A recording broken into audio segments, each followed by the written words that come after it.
The global silver market just experienced something that hasn't happened in over 50 years. A single policy decision, disguised as trade negotiations over Greenland, has effectively severed the connection between the world's two largest silver trading centers. The 10% tariff imposed on precious metals, imports from the UK and EU, has broken the location swap mechanism that allowed silver to move freely between New York and London. And what most people don't understand is that this isn't just about higher costs.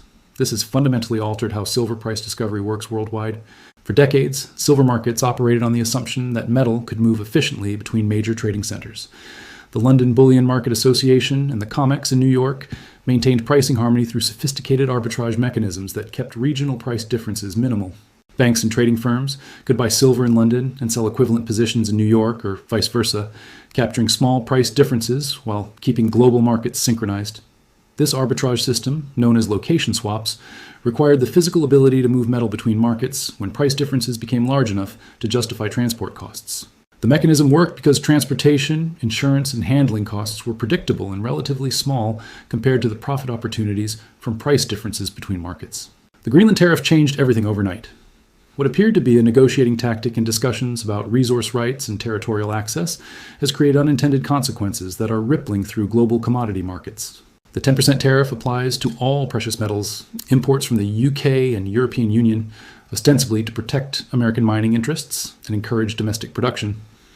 But here's what policymakers didn't understand when they implemented this measure. The silver market isn't like other commodity markets. It's smaller, more concentrated, and heavily dependent on cross-border arbitrage to maintain price stability. When you disrupt the ability to move silver between major trading centers, you don't just increase costs. You break the mechanism that keeps global prices synchronized. The numbers tell the story clearly. Before the tariff implementation, silver prices in London and New York rarely differed by more than a few cents per ounce for extended periods. Whenever gaps widened beyond transport costs plus reasonable profit margins, arbitrage traders would immediately act to capture the difference, bringing prices back into alignment. Within 48 hours of the tariff announcement, silver prices in London began diverging from New York prices in ways not seen since the 1970s. London silver started trading at premiums to New York silver that exceeded the 10% tariff cost, suggesting that the disruption goes beyond simple cost increases. The location swap mechanism that maintained price harmony worked through a sophisticated network of banks, trading firms, and logistics companies that could move silver between markets efficiently. JP Chase, HSBC, and other major banks maintained silver inventories in both London and New York, allowing them to satisfy delivery obligations in either market without necessarily moving physical metal across oceans. When a customer needed silver delivered in London, banks could deliver from London stocks while simultaneously purchasing silver in New York to replenish their positions. This system provided flexibility and efficiency that kept global silver markets functioning as a single unified market despite being physically separated by thousands of miles. The tariff disrupted this system by making it economically unviable to import silver from London to New York or vice versa in many situations. Banks that previously could arbitrage small price differences now face tariff costs that exceed the profit opportunities from most arbitrage trades. More critically, the tariff created uncertainty about future trade policies that makes banks reluctant to maintain large cross-border silver positions. If additional tariffs or trade restrictions could be imposed unpredictably, banks risk being trapped with inventory in the wrong location when market conditions change. This uncertainty has caused major market makers to reduce their cross-border silver operations significantly. Several banks have reportedly stopped providing location swap services entirely, focusing instead on serving customers within their domestic markets. This retreat by major market participants has reduced the liquidity and efficiency that kept global silver markets synchronized. The immediate impact became visible in daily price movements. London silver began showing increased volatility as local supply and demand imbalances couldn't be efficiently offset by New York market flows. Similarly, New York silver prices started responding more dramatically to regional developments that previously would have been cushioned by London market depth. But the longer-term implications are more concerning. The silver market is beginning to fragment into regional markets with increasingly independent price discovery mechanisms. Instead of one global silver price, we're developing multiple regional prices that reflect local supply and demand conditions rather than global fundamentals. This fragmentation creates problems for everyone involved in silver markets. Industrial users who need silver for manufacturing face increased price uncertainty and supply chain complexity. Mining companies lose the efficiency of selling into a unified global market. Investors face increased basis risk between different forms of silver exposure. The London Bullion Market Association has been particularly affected because it relied heavily on the ability to source silver from global markets to maintain adequate inventory for its members. London banks traditionally maintained smaller silver inventories because they could efficiently access COMEX stocks when needed through location swaps. With those swaps no longer economically viable, London banks must either increase their local silver inventories significantly or reduce their market-making activities. Early indications suggest many are choosing to reduce activities rather than tie up capital in larger inventories, which reduces market liquidity and increases price volatility. The COMEX market faces different but equally challenging adjustments. New York silver trading has historically benefited from London market depth during European trading hours.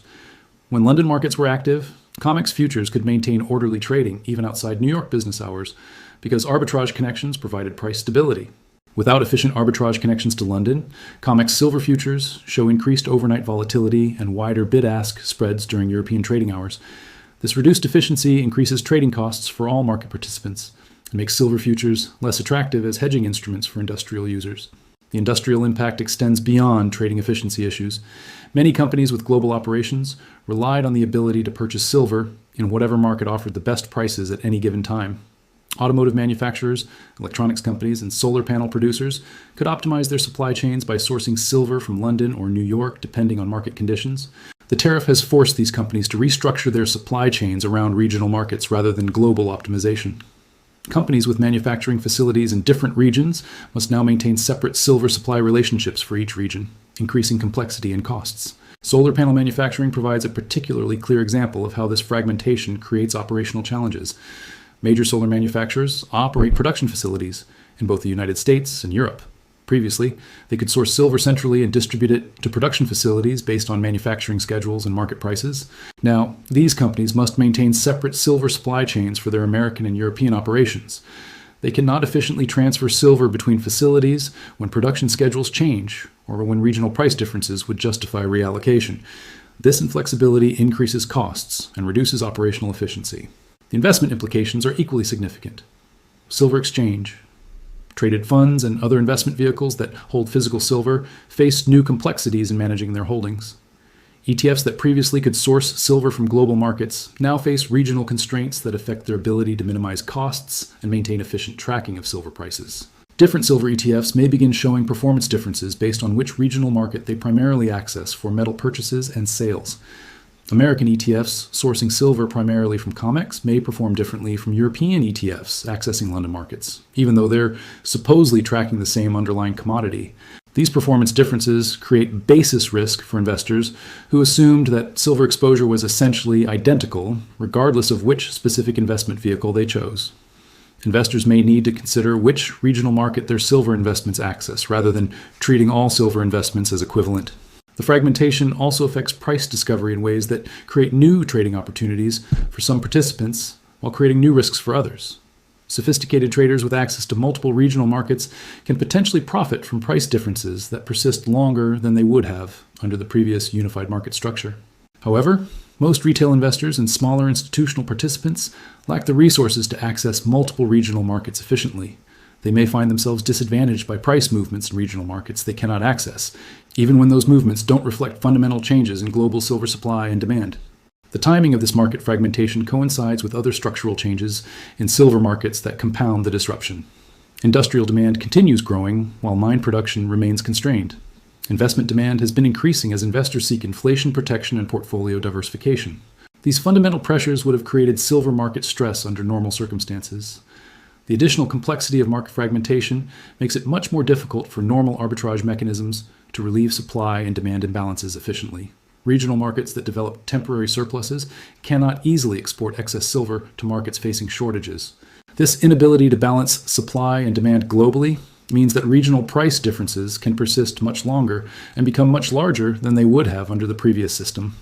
The London market appears to be facing the most immediate stress because it historically relied more heavily on location swaps to balance its market.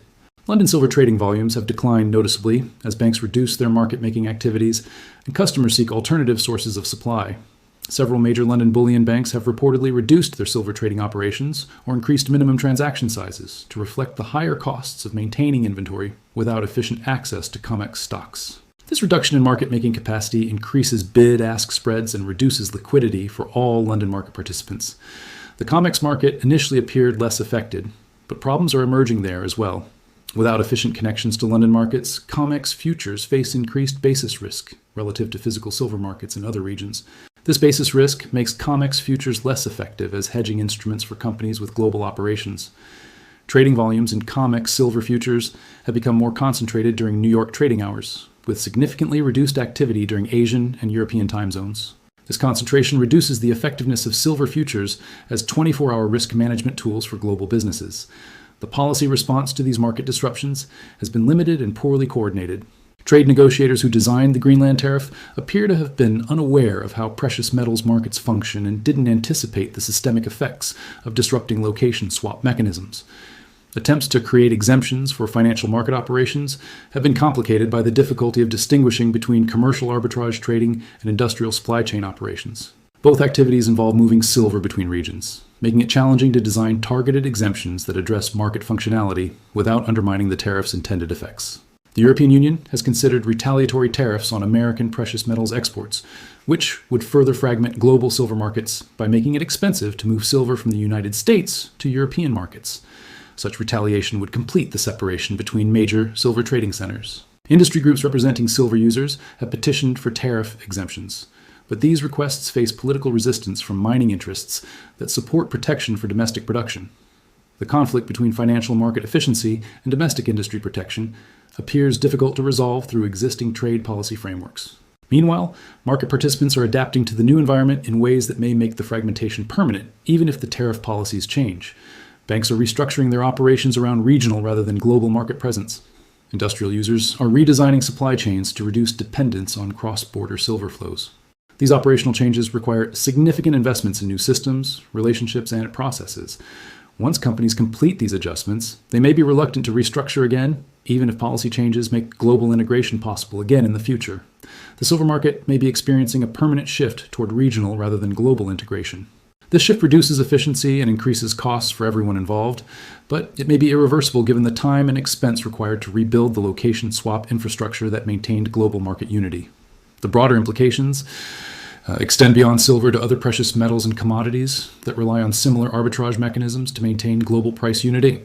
Gold markets face similar disruptions, though the larger size and greater liquidity of gold markets provide more resilience against fragmentation. Platinum and palladium markets are already showing signs of regional price divergence, similar to silver. These smaller, more specialized markets may fragment even more severely than silver because they have fewer market participants and less arbitrage capacity to maintain price unity across regions. The Greenland Tariff may have inadvertently triggered the end of unified global pricing for several precious metals markets. Instead of single world prices determined by the interaction of global supply and demand, we may be moving toward multiple regional prices that reflect local conditions and constraints. This fragmentation represents a reversal of decades of financial market integration and globalization. The efficiency gains from unified global markets are being sacrificed for political objectives that may not justify the economic costs being imposed on market participants worldwide. For silver investors and users, the message is clear. The market structure that existed for 50 years has been permanently altered. Regional price differences that were previously temporary arbitrage opportunities are becoming persistent features of fragmented markets. Understanding which regional market your silver exposure accesses has become critically important. Price movements in London silver may not predict price movements in New York silver and vice versa. Investment in supply chain decisions must now account for regional market dynamics rather than global silver fundamentals alone. The location swap mechanism that kept global silver markets unified is gone. The 10% tariff that killed it may seem like a small policy adjustment, but its effects on market structure will persist long after the political circumstances that created it have been resolved.